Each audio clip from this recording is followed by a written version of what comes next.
National Weather Service in Brownsville has issued a severe thunderstorm warning for Central Cameron County in deep South Texas, Central Willacy County in deep South Texas, until 6:15 p.m. Central Daylight Time.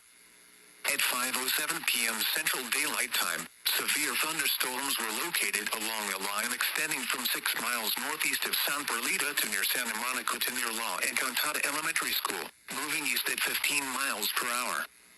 Hazard, 60 miles per hour wind gusts and penny-size hail. Source, radar indicated. Impact, expects damage to roofs, siding, and trees.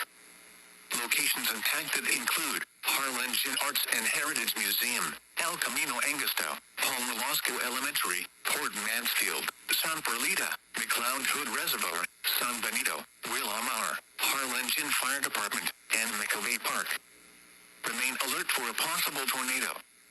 Tornadoes can develop quickly from severe thunderstorms.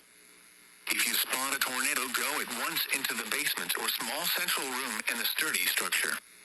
For your protection, move to an interior room on the lowest floor of a building.